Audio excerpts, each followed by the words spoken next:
Could you find meaning in this pair of pants? Well, Maya Angelou, she knows someone who can. She names the sky her own. Good morning and welcome to Lots for Words. I'm Sarah Woods, and today we're still continuing our journey through the poetry of Maya Angelou. And today we are going to be reading a poem. It's called Impeccable Conception. It's on page 188 because we have to discover who is this person that can find meaning in a pair of pants. All right, let's just go ahead and jump in. All right, it says, I met a lady poet who took for inspiration colored birds and whispered words, a lover's hesitation. A falling leaf could stir her. A wilting, dying rose would make her write both day and night the most rewarding prose. She'd find a hidden meaning in every pair of pants, then hurry home to be alone and write about romance. I feel like I have a lot of affection for this poem because I relate to this poem a little bit, or I've had seasons in my life where I've very much related to this poem. I have always been someone who has liked to write, like in my journal, things like that. But when I was around 20 years old, I took an English class at a local community college. And I just happened to get like the best English teacher. And she had us writing papers and things like that. But there was one day in class where she brought, I believe she gave everybody a Snickers bar. And then she told us she wanted us to write maybe just like a paragraph or something describing this Snickers bar, like trying to describe the layers, trying like the, whatever we wanted to write about this Snickers bar, we could. And I was actually like, I remember being terrified. Like, I was like, oh, what am I gonna say about this Snickers bar? And I noticed that after I did it, I actually really enjoyed writing about it. And I think she had us do like a couple more assignments, like where we had to, another one where we had to compare and contrast two different things. And then another one where like describing our favorite thing to do. It was just like it was like, these were assignments where you had to like really think about something and look at it, and the more descriptive you were, the more interesting the thing you were writing became.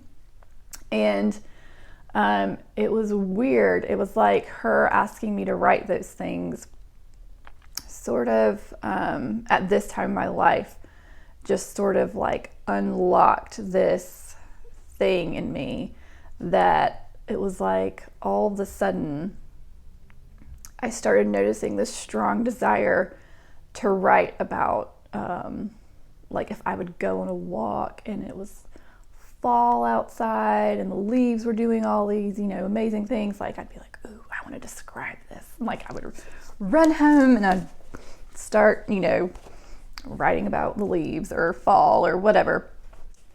But I feel very much like I understand this lady poet.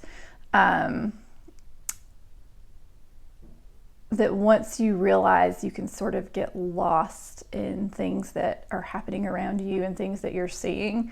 Like she says, I met a lady poet who took for inspiration colored birds and whispered words, a lover's hesitation. It's almost like everything around this poet is like a spark of, it's like like life, all of life's moments are like little sparks for her imagination, that you could be sitting outside and a colorful bird could land nearby and you could watch it like doing its thing, and then all of a sudden it's like, ooh, I want to describe this bird, or I want to turn it into a metaphor for something else.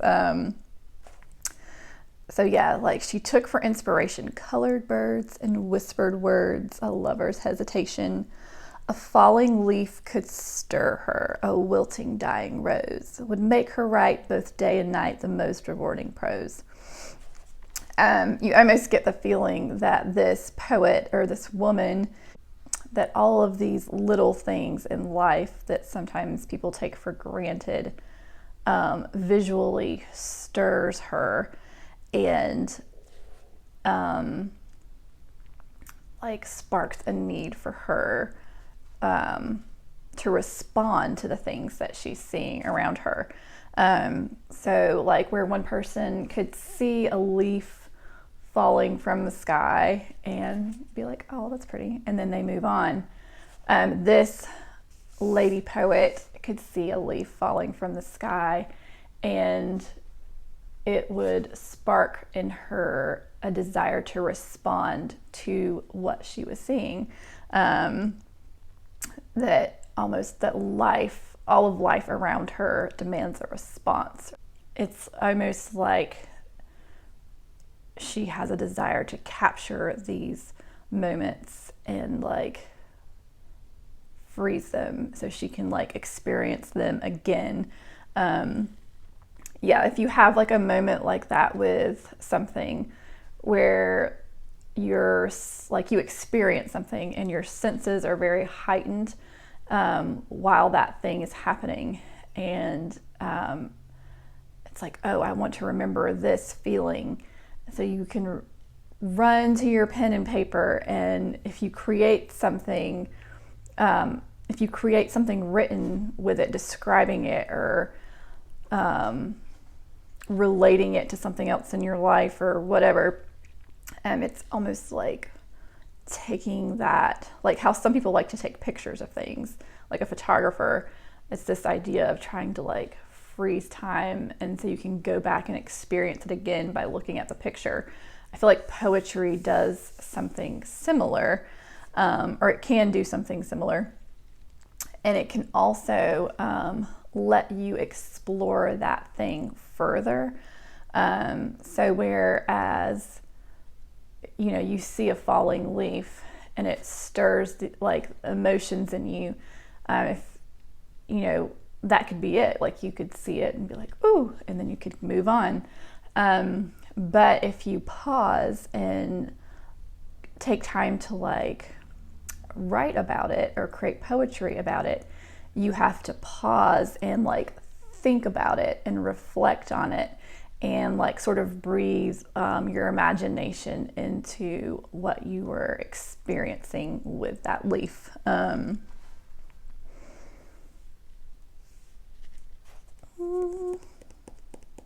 then it says, she'd find a hidden meaning in every pair of pants, then hurry home to be alone and write about romance. I feel like I know that feeling of experiencing something where it stirs in you the desire to write.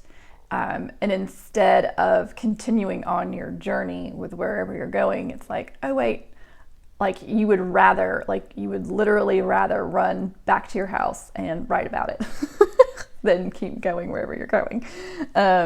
I feel like what she says, find a hidden meaning in every pair of pants. It's kind of like this idea of like, you have all these ideas in your head and all these things you're thinking about, and then you see something visual that sparks feeling inside of you. So then it's like you're able to like a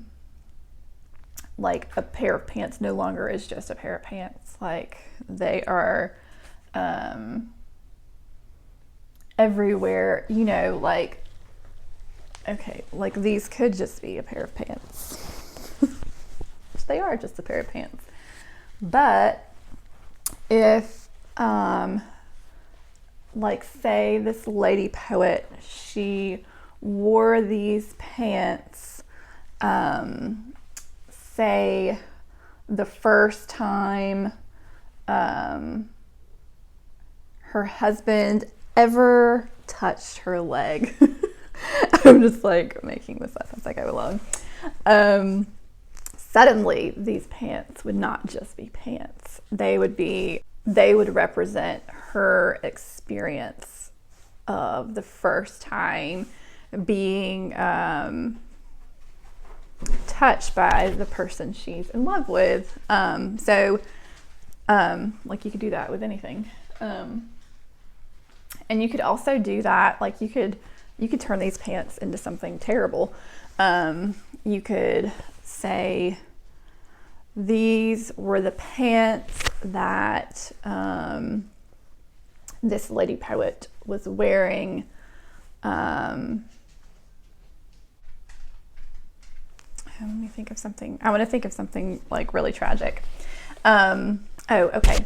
Say these pants are pants that you were wearing when you learned about someone you loved death, and imagine that it was so painful that you fell to your knees right where you were. Imagine that your knees hit the cement. Imagine it scuffed the knees.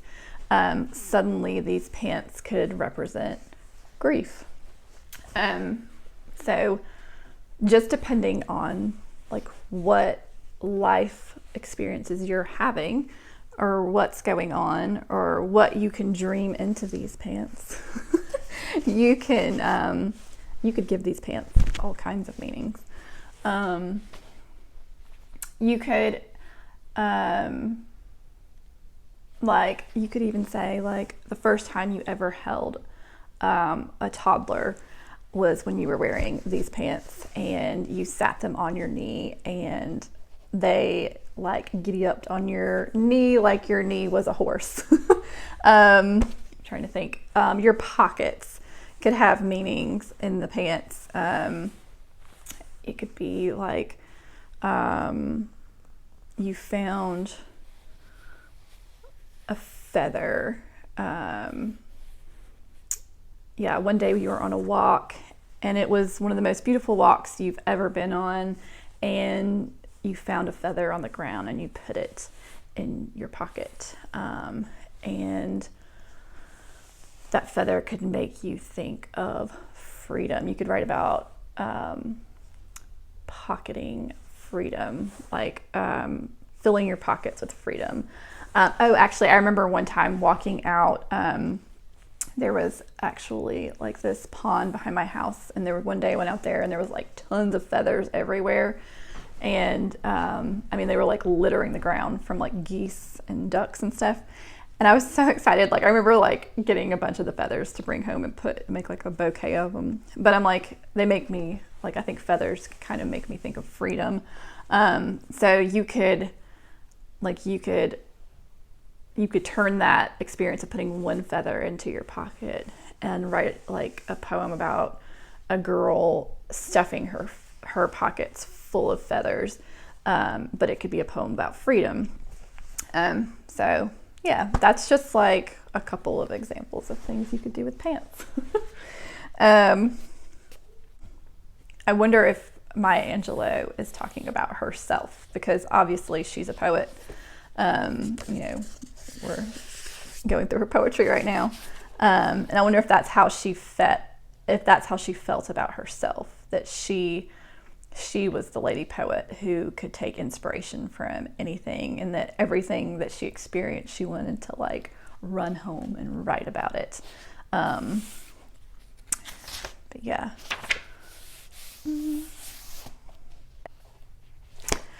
But I guess we're going to stop there. We're going to keep that short today. But would love to hear, I don't know if there's if